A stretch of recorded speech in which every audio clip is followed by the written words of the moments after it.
1:15. This is the Sri Lanka Broadcasting Corporation. The news edited by Danushka Madhavala, read by Soundithavam. Brazil football legend Pelé dies aged 82.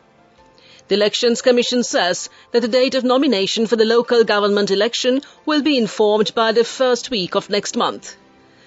The Consumer Affairs Authority conducts special investigations into the increase in the prices of consumer goods in the country. The IGP has issued new directives pertaining to inspections carried out in schools over narcotics circulation.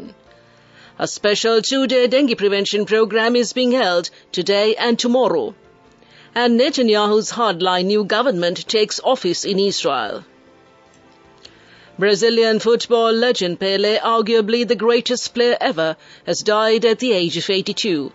He is credited with scoring a world record 1,281 goals in 1,363 appearances during a 21-year career, including 77 goals in 92 matches for his country. The only player to win the World Cup 3 times, lifting the trophy in 1958, 1962 and 1970, Pelé was named FIFA's Player of the Century in 2000. He had been suffering with kidney and prostate problems in recent years. Pelé had surgery to remove a tumor from his colon in September 2021 at the Albert Einstein Hospital in Sao Paulo after the tumor was detected in routine tests. He was readmitted to hospital in late November 2022. His daughter, Kelly Nascimento, had kept fans updated on her father's condition with regular social media updates from hospital. President Jair Bolsonaro has declared 3 days of national mourning. Pelé's former club Santos released details of his funeral. On Monday morning, his body will be moved from the hospital to the club's Estadio Urbano Caldeira, where the coffin will be placed in the center of the pitch for the public to pay respects. On Tuesday, there will be a procession through the streets of Santos in Sao Paulo to a private family burial. Edson Arantes do Nascimento, better known as Pelé, became a global star when, aged 17, he helped Brazil win the 1958 World Cup in Sweden, forcing his way into the starting lineup by the knockout stages. He scored the only goal in a 1-0 victory over Wales in the quarter-finals, a hat-trick against France in the semi-final, and 2 in a 5-2 triumph over the hosts in the final. The Elections Commission says that nomination dates for the local government election will be informed by the first week of next month. The Elections Commissioner General Saman Sri Ratnayake said that nominations will be called within 14 days. He added that the election will be held before the 19th of March next year. The Elections Commissioner General says that they hope to hold elections with minimum expense. He says that all previous governments allocated funds for the elections. Speaking to the national radio, the Elections Commissioner has said the Commission is committed to hold elections. He went on to say that it is impossible to hold all elections at once. The chairman of the Consumer Affairs Authority, Attorney at Law Shantanirialla, says that the authority will conduct special investigations into the increase of prices of consumer goods in the country. They hope to conduct meetings with importers and manufacturers. He added that the authority has the power to impose maximum selling prices for consumables if they didn't provide reasonable explanations after the discussions. The authority received information regarding selling of goods with higher prices without displaying price lists in the shops. The chairman of the Consumer Affairs Authority, Attorney at Law Shantanirialla, also said that special raids will be conducted aiming at the festive season. This news broadcast comes to you from the Sri Lanka Broadcasting Corporation. The Inspector General of Police has issued new directives pertaining to inspections carried out in schools over narcotics circulation. The IGP has informed the police officers that inspections must be carried out only if they receive verified information pertaining to drugs. The police media spokesman SSP Nihal Talju has said officers have been instructed to refrain from carrying out searches in schools without receiving specific information. The police have been carrying out inspections in recent weeks, adjacent to schools and in some instances within schools, following reports that drugs are widely being used by school children in some areas. According to the police, certain groups are carrying out an organized campaign to circulate narcotics such as ice among school children. The Ministry of Health has announced a special 2-day dengue prevention program today and tomorrow. This decision was taken after a rapid increase was observed in the number of dengue cases reported in the country over the past 4 weeks. The daily cases of dengue have amounted to a figure ranging between 200 and 300. As of December 26, 2022, a staggering number of 75,434 dengue cases had been detected in the country, which is more than double the figure reported last year. Entomological surveys have also showed that the density of the Aedes species mosquitoes that spread the dengue virus has significantly increased in many parts of the country. And with that, we conclude local news. The main news story is brought to you by Siddhalepa Veda Mahatmya. The government is embarking on a massive countrywide paddy cultivation drive next year. Minister Mahinda Amarveera says the government is planning to cultivate 800,000 acres of barren paddy lands for 5 years, commencing from the year 2023. He said the Agriculture Ministry would implement this initiative of agriculture modernization for food security on the directions of President Ranil Wickremesinghe. He added that the Asian Development Bank will grant 8 billion rupees to be distributed among the 1.2 million farmer families and youth who will participate in the massive paddy cultivation program. That was the main news story. The main news story was brought to you by Siddhalepa Veda Mahatmya. Watch Life is brought to you by... Let's celebrate Christmas and New Year with CIB, with special gifts, discounts and easy payment schemes available till 31st of December. Come to CIB today.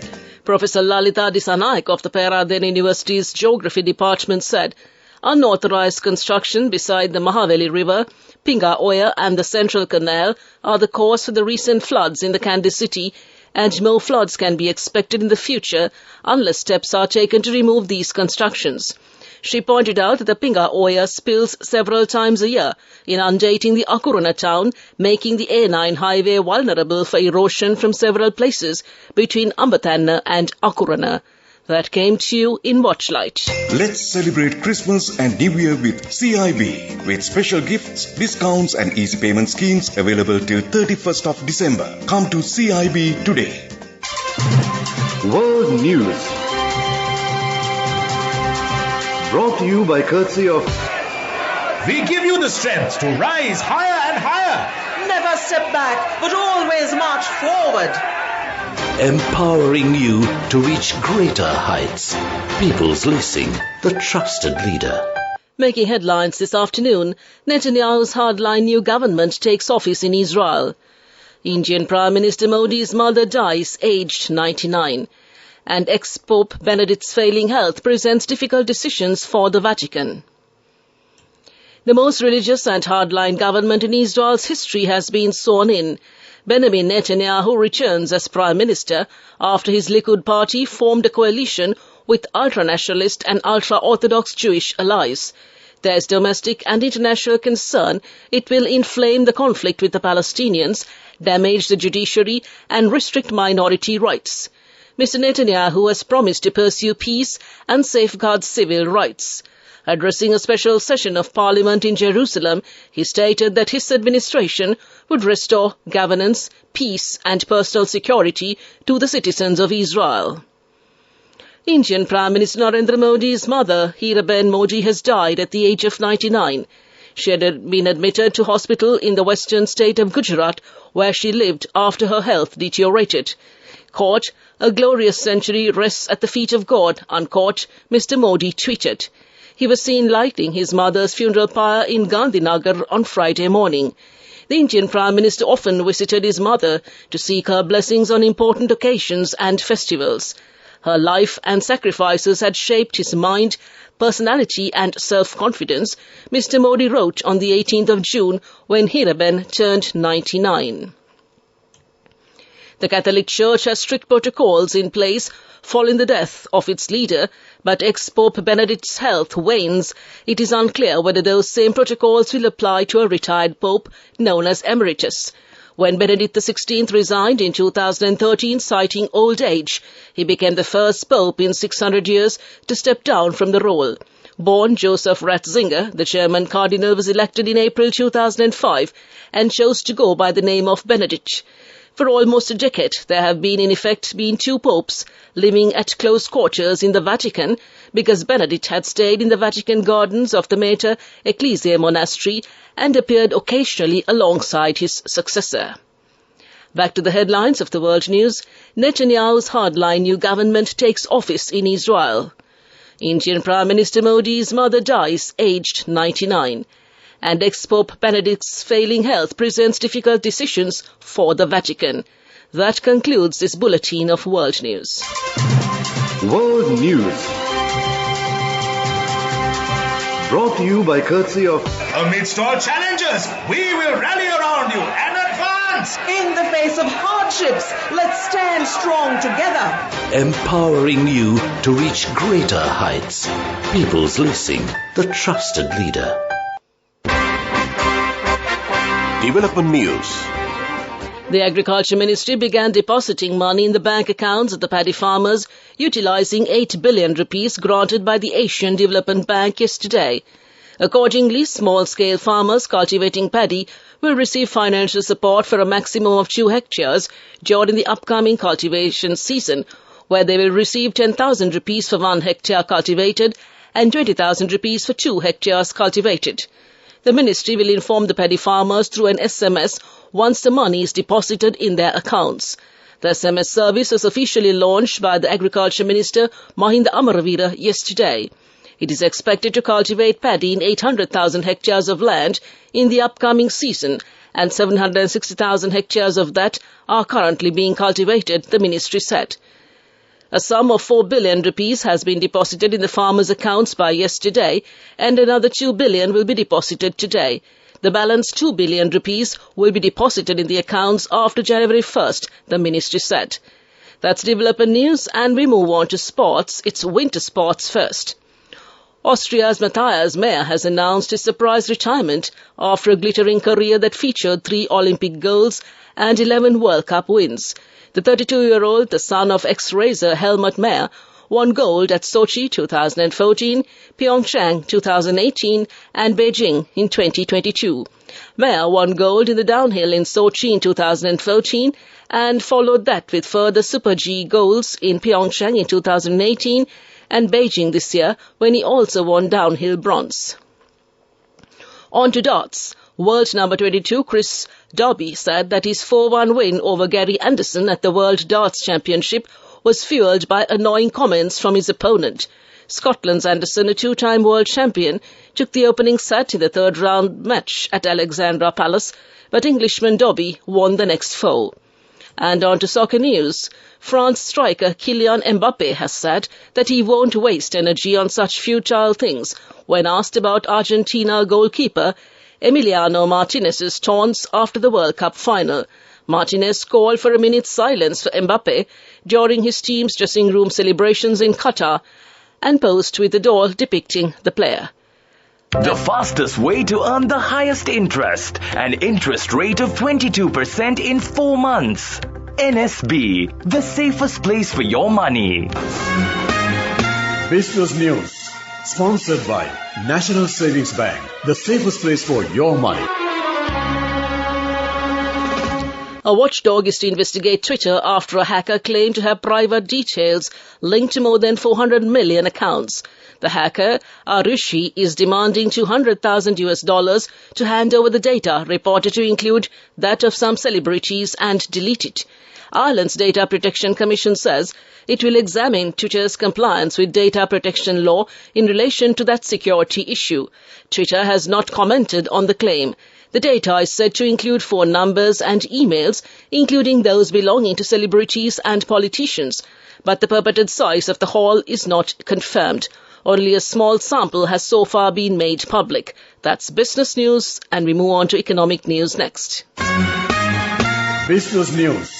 Sponsored by National Savings Bank, the safest place for your money. The fastest way to earn the highest interest, an interest rate of 22% in 4 months. NSB, the safest place for your money.